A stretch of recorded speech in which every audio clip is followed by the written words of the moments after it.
So, how meditation impacts your identity is not a topic that I've seen often discussed, but I do believe that it is the single most impactful benefit that meditation can have on you and really change everything about the way that you approach life in this physical dimension. So, let's just start by defining meditation because it means a lot of different things to a lot of different people. So to make sure that we're on the same page over here, meditation is not about engaging in the present moment, even though it is. Okay, so for example, sometimes people say that, oh, going to the gym is meditation for me, or training martial arts is meditation for me, or going into the forest is meditation for me. Specifically, what I'm speaking about right now is the practice of sitting in your place of silence, eliminating all intellectual stimuli, sound, words, any visual stimuli, and just sitting in your place of silence, closing your eyes, and going from there. Because sometimes there's guided visualizations and guided meditations where you're listening to someone walk you through a certain path. What I'm speaking of specifically is sitting in your place of silence, practicing the art of listening to silence, because when your mind becomes silent is when you begin to hear the whispers of your soul. So I'll get into that moving forward as well. But this practice of sitting in your place of silence, how does it change your identity? I think it really starts with drawing the line between your thoughts and who you are. Okay, this might seem obvious, but so many times we get identified with our thoughts. We think that we are our thoughts, and most people on this planet actually don't identify with anything other than their thoughts. They think that the voice inside of their head is them. But brain scans actually show that the areas of your brain that are active when you are speaking out loud are the same areas of your brain that are active when you are speaking to yourself. So when you are looking at someone and you're judging them based on what they wear or based on what they look, or you are in an environment and you're judging the surroundings that you are in, this constant evaluation of your experience is this little voice in your head that is not you. How do we know this? We know this because a vantage point is a prerequisite for perception.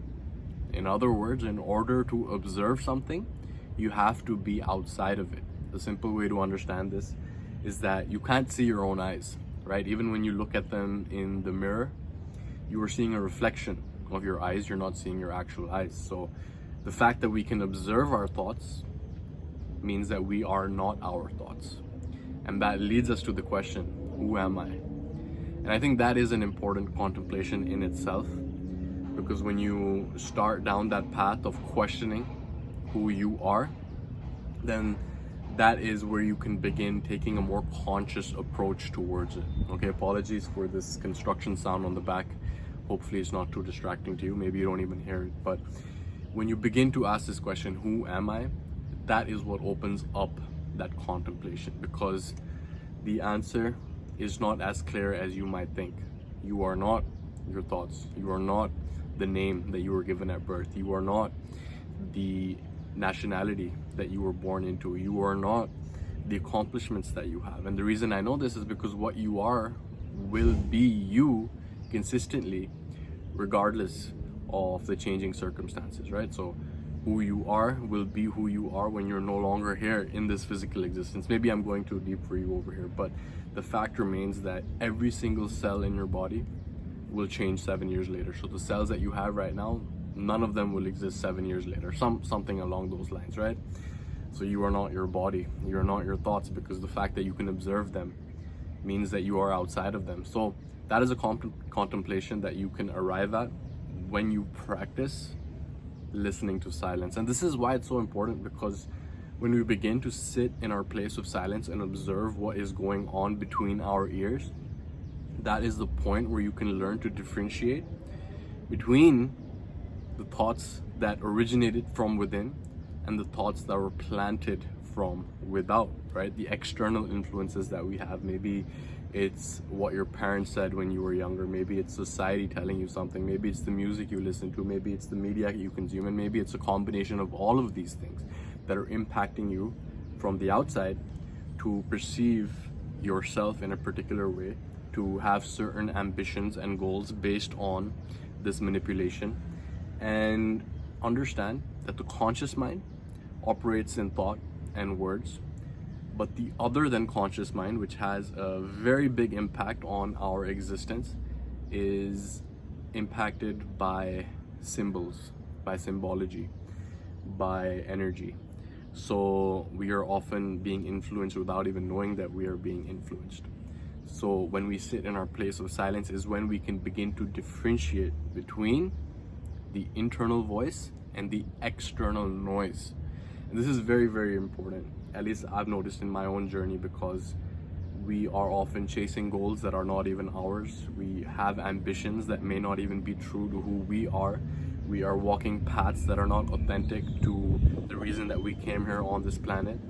And ultimately, we are conditioned by external influences to behave in certain ways, and that is dependent on the thoughts that we have.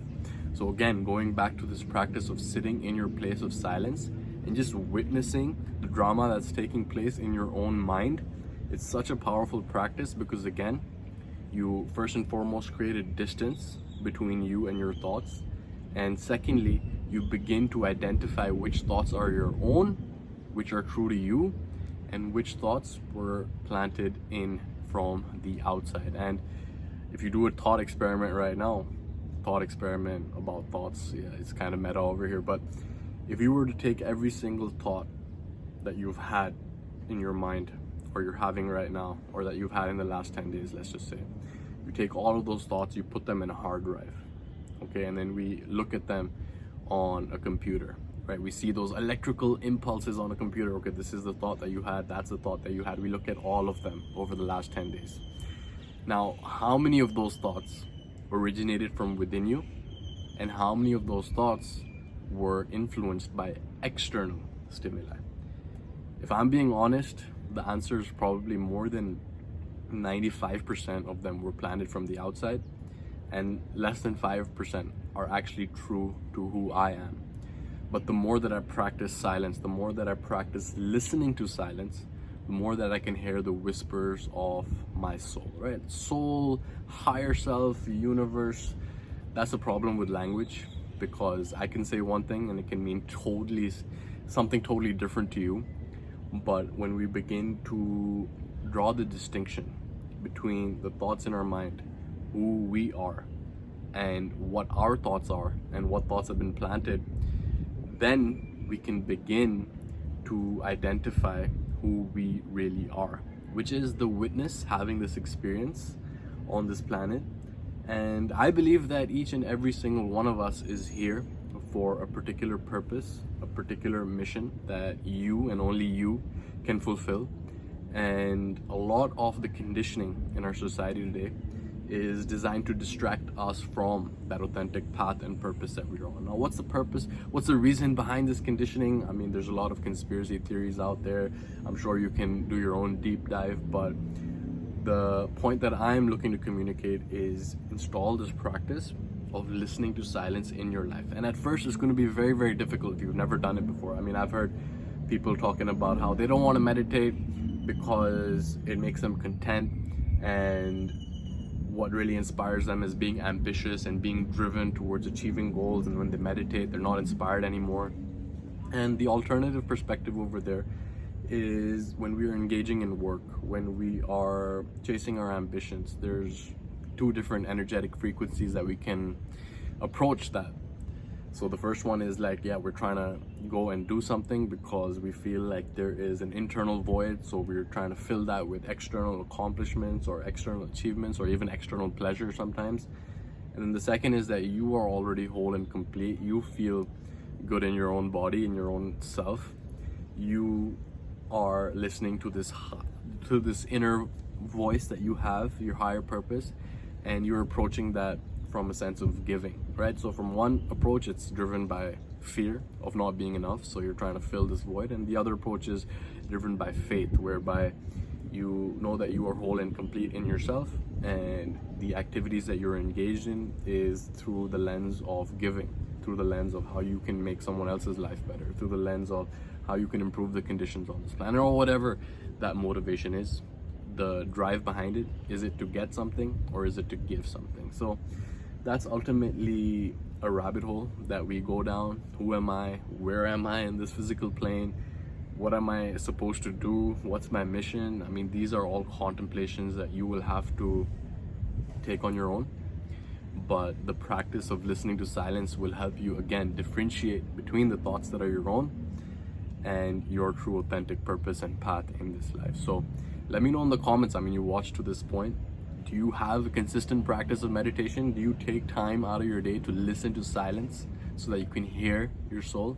Let me know in the comments. Let's open up the discussion. But just want to share my thoughts with you over here. Again, that's getting kind of meta. My thoughts about why you are not your thoughts. All right, it goes pretty deep, but hope this is valuable to you, and I'll see you in the next one.